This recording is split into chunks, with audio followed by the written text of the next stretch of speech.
อ๋อค่ะเมื่อส่งกอเขาดังเสียงในค่ะเนาะเจออะไรเข้ามาด้วยใน YouTube ของเขาในค่ะเนาะเมื่อในก็เข้ามาอุบกันลองโฟนมือถือที่อันเขาคาใจกันอยู่กูว่าในค่ะเนาะมีซึ่งหือหลายๆในค่ะเนาะเขาคามาด้วยกันในค่ะเมื่อในก็เดี๋ยวมีเผื่อมีความลับในค่ะเนาะเผื่อมีอีสังในก็ใครส่งใครซิมคาเฮเบิลฮันในค่ะนะเขาเดี๋ยวมาลัดในค่ะเนาะขี่มาให้เป้มาในค่ะเนาะซื้อฟงมาก็เฮาคาหรือเลเจอร์ให้มันคุ้มในค่ะเนาะ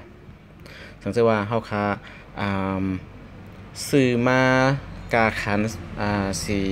4-5 พันในครับเงินไทยเนี่ยฮะก็เป็นเงินมันก็100,000 200,000 300,000จะในค่ะนะสังเกตว่าเฮาคาซื้อมาฟงตอนกาขัน300,000เสียเฮาคาเจิมคุ้มในค่ะเนาะเฮาคาเจิมหมอก200,000กว่าในนั่นก็เลยว่าเจอป้อกึ่งกามันในค่ะเนาะมันมีทั้งหลายๆในเฮาคาได้เลยฮู้ลองอันเฮาซื้อมาเหมือนหนังว่าขี่มาให้แป้มาในค่ะสังเกตว่าพี่น้องเขาก็ซื้ออันกาขันใหญ่มาเสียเอาเจิมจางในก็มันก็ป้อเปิงสั่งการตั้งตีอันเปิ้นเจอฟงอันกาขันถกนั่นในค่ะเนาะอ๋อค่ะยันเปว่ากาขันฟงเฮาในก็มันเตกาขันมันเตขึ้นจอมการเฮ็ดสร้างของมันว่ามันเฮ็ดอีสังไรพองในนั่นค่ะนะสังเกตว่าลูกเลนมันการเฮ็ดการสร้างมันอันเจ้านั้นมันนำขึ้นเพิ่มแถมขึ้นมานำในก็มันก็กาขันมันก็ได้ยุกขึ้นนะคะเนาะสังเกตว่าเฮาคาป้อหลุดใจสังในก็กว่าเอาอันกาขันถูกๆก็ป้อกาแห้งถูกเข้าถูกออกก้อยในก็ไหลอยู่นะคะเนาะสังเกตว่าซื้อฟงอันลีๆมากในก็ดีเลยใจให้มันคุ้มนะคะเนาะอ๋อค่ะมันในก็ขาวดีมากร้านนี้นะคะเนาะอันนี้ค่ะสังเกตว่าเฮาคาเจอฟงซัมซุงในค่ะเนาะเมนูมันจะเป็นซึ่งไหนเนี่ยค่ะหลักลงมาดังหรือซึ่งไหนไรในค่ะเนาะอันนี้ค่ะนะสังเกตว่าเป็นฟงอื่นในก็ฟงต่างมิ้วในก็กงมันดีต่างมิ้วตะซิกต่างมิ้วในก็มันก็บางอันก็ติดหลักตั้งเนื้อบางอันก็ติดหลักตั้งไตซึ่งไหนเนี่ยค่ะ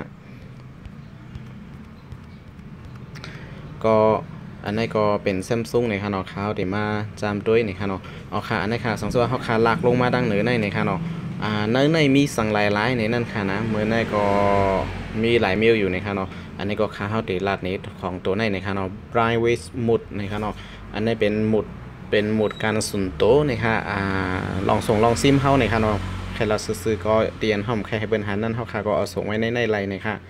มันก็ได้รีเซอันเฮาค่ะกว่าโหลดแอปล็อกพาสเวิร์ดนะคะเนาะจากนั้นมาใจนะคะเนาะมันก็ประมาณในเครื่องอยู่ยาวนะคะสังเกตว่าเฮาค่ะแค่ก็โหลดแอปต่างเมลมาจากในก็ไลน์นะคะก้อยกาแอปต่างเมลนั่นเปิ้นติหันเปิ้นได้ฮู้นะคะเนาะว่าเฮาส่งซิมอีหยังไว้เฮาใส่หมายลับอีหยังไว้เฮาเตรียมไลน์เปิ้นเข้าเตรียมไลน์เปิ้นก็ได้ฮู้ว่าเฮาซ่อนเปิ้นนะคะเนาะเพราะว่าเฮาค่ะเจ้า Blind Waste Mode อันในมันก็เตรียมฮู้นะคะนะอ๋อค่ะเพราะว่าเฮาขาดใจในก็เฮาขาก็เปิดอันนี้ให้มันเขียวๆนะครับเพราะว่าเฮาขาดเปิดเจ้า private mode อันนี้ค่ะนะโหมดการส่วนตัวนะคะนะมันสิให้เฮาขาใส่หมายลับนะคะเนาะเฮาขาแค่ใส่สังก็ใส่นะคะเนาะ ABC ว่า1 2 3 4ว่านะคะเนาะอันนี้ก็เขาได้จ้ำใส่ด้วย5 6 7 8นะคะเนาะแล้วก็ enter นะครับมันได้ให้ใส่ใจค่ะเนาะในเขาเลยใส่ไว้เป็นค่ะหรือเอาค่ะอันนี้ก็เลยว่าเฮาค่ะเลยเปิดมันไว้แล้วนะคะเนาะ private mode นะคะนะอันนี้เป็นโหมดการส่วนตัวนะคะมันเจอซึ่งหือในเฮาค่ะมาตุ้ยนะคะเนาะเอาค่ะเฮาค่ะก็เข้ากว่าตุ้ยไฟล์วิดีโอว่าแค่พังเฮาว่านะคะเนาะสังเกตว่าเฮาค่ะใครค่ายนะคะนะมันจึงว่า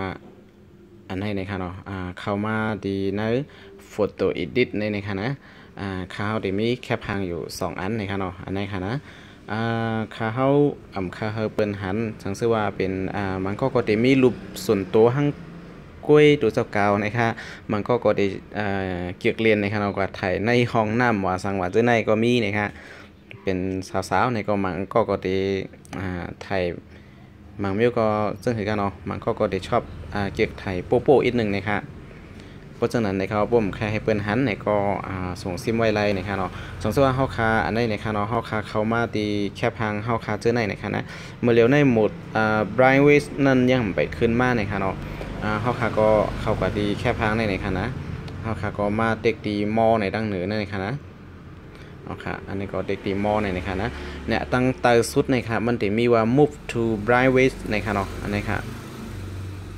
เฮาค่ะก็เอาส่งซิมไว้ในค่ะเนาะเฮาก็ย้ายเข้ากับในโหมด bright ways นะคะมันจะให้เฮาค่ะใส่พาสเวิร์ดในค่ะเนาะเพราะว่าเฮาขามไปได้ใส่ค่ะนะสังเกตว่าเฮาขาเลยใส่เอานี่ก็มันก็เตรียมถามในค่ะเนาะเอาค่ะอันนี้ก็หรือแทงอันนึงนะครับอันนี้ก็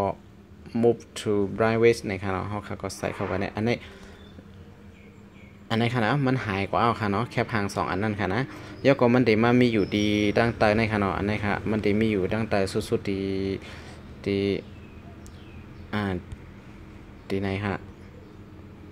มันจะมีอยู่ตั้งแต่สุดbright ways ในค่ะเนาะอันนี้ก็จะมีอยู่แค่พัง2อันที่เขาเอาใส่เข้ามานั่นนะคะเนาะมันจะมีหางกักซ้อไว้ตั้งเหนือในนะคะมันอยู่ในโหมด bright ways นะคะเนาะสังเกตว่าเขาคาเคอร์ปิกคาเคอร์เปิลหันนะคะนะเมื่อเร็วนี้มันจะมีโฟลเดอร์ของมันไว้อยู่ในนี่ว่า bright ways โหมดนะคะเนาะสังเกตว่าเขาคาเปิลหันนะเขาก็ลากลงมาอันนี้ค่ะนะลากลงมาอันนี้มาปิกไว้ที่ไหนคะเนาะอันนี้ก็สังเกตว่าเขาคาปิกที่ไหนคะนะอันนี้ค่ะฝ่ายมันเต็มเนี้ยเนี่ยค่ะเนาะฝ่ายมันเต็มหายกว่ากำซื้อเนี่ยค่ะเนาะอันนี้ก็เฮาคาตีหาซึ่งคือก็หันยาวเนี่ยค่ะเนาะสังเกตว่าเฮาคาเอาฟงเฮาคาไว้ต่างตีไว้หนึ่งเนื้อคงเนื้อตีกินข้าวตีสังก็เฮาลืมซึ่งนั้นก็หลีเนี่ยค่ะวางไว้โจเก็บโจข้าวในคนต่างก็เขาเต็มว่าหยิบโทรศัพท์เฮาเนี่ยค่ะเนาะหยิบฟงเฮาคาขึ้นมาแล้วก็เต็มมาตุ้ยเนี่ยค่ะเนาะโดยในโฟงเขาค่ะมันจะมีสังหลายๆในเขาติดด้วยมันก็ติจอบผู้สอบพันนะครับมันก็ติหลักด้วยของเปิ้นนะครับเขาค่ะถูกรีฟ้างไว้นะครับเพราะว่าเป็นแคบหางเตียนเขาค่ะค่าเปิ้นหันค่าเปิ้นไล่กู้ถุดออกเอากว่านั่นนะครับเขาค่ะติไล่ส่งซิมไว้นะครับเนาะเขาค่ะว่าเขาเข้ามาเปิดด้วยจังไหนในก็เตรียมมีค่ะนะโฟลเดอร์ที่ว่าbright ways หมดนั่นค่ะนะเหมือนจังอันนี้ก็ค่ะนะวิดีโอของเขาอันนี้อันนึงนะคะเนาะเขาก็เลือกไว้วิดีโออันนี้ค่ะนะแล้วก็มอดีนะครับมันจะมีว่า move to bright ways ในแทงค่ะนะอันนี้ก็เขาค่ะก็ใส่เข้ากับที่ในนะฮะมันจะสังเกตว่าเขาคำอะไรเปิดไว้เนี่ยมันจะให้เขาคาใส่หมายลับเรียนเขาคาใส่ไว้นั่นนะคะเนาะอันนี้ก็ใส่ไม้ลับปุ๊บแล้วก็โอเคเนี่ยมันก็จะเอาแค่พังนั่นเข้ากับเอาเนี่ยครับอันนี้ค่ะเข้าคาตัวเนี่ยค่ะเนาะวิดีโอของเขาเมื่อกี้นั่นก็โฟลเดอร์มันทีในหายกว่าเนี่ยค่ะเนาะแล้วก็แค่พัง2นั่นก็เตรียมหันล่าเนี่ยค่ะกว่าซอกตัวตีเลยก็เตรียมมีเนี่ยค่ะเนาะมันจึงเข้ามาในไฟล์มันนี่จะเนี่ยค่ะอันนี้ก็กว่าหาตัวแค่พังเนี่ยก็เตรียมมีเหมือนกันเนี่ยค่ะเนาะมันจะว่าก็ด้วยแค่พังเนี่ยก็เตรียมมีว่าหมด bright ways หมดนั่นเตรียมมีนะครับเฮาคาด้วยแค่พังอันไรก็เตรียมหันนะครับเนาะอันเฮาคาซ่อนไว้นั่นค่ะนะเพราะเฮาขามกว่าเปิดนะครับเนาะอันนี้ค่ะเฮาคาปิกไว้นะครับเนาะเฮาขามได้เปิดนะครับเนาะอันนี้ค่ะนะ bright ways หมดนะครับนะเพราะเฮาเปิดในมันเตรียมเข้ามานะครับกว่าหาซึ่งก็เตรียมหันนะครับเนาะเอาค่ะอันนี้ก็เฮาคาก็มาเปิดจำด้วยกันนะครับเนาะสังเกตว่าเขาติดเปิดนะครับเนาะเพราะว่าเปิดในก็มันก็ได้ถามหมายลับเรียนเขาขาใส่นั่นอยู่นะครับเนาะสังเกตว่ามันก็เขาใครมาเปิดตัวในก็เพราะว่าเขามีหมายลับในเขาได้เข้าไล่นะครับเนาะอันนี้ก็เขาขาก็ใส่หมายลับเข้ากว่าแล้วก็กดเด็กเป็น enter ที่ในนะครับเนาะอันนี้ครับอยู่กำหนึ่งในก็นะครับปลายเวสหมดขึ้นมาวิดีโอก็ขึ้นมาแคปหางที่เขาใส่2อันนั่นก็เด็กขึ้นมาในค่ะเนาะอันนี้มันก็เตรียมหายนะครับแล้วก็วิดีโอก็ขึ้นออกมาเหมือนเก่าในค่ะเนาะสังเกตว่าเขาคากว่าปิกที่ในนะฮะปิกปุ๊บ2อันในก็เตรียมหายกับกำซื้อในค่ะเนาะเตรียมมีนี่ครับเขาคาก็มีลองรับลองส่งซิมซึ่งหรือในก็เอาเก็บไว้ไล่ในค่ะเนาะหนังหือลองแคบหางเฮาอันนั้นก็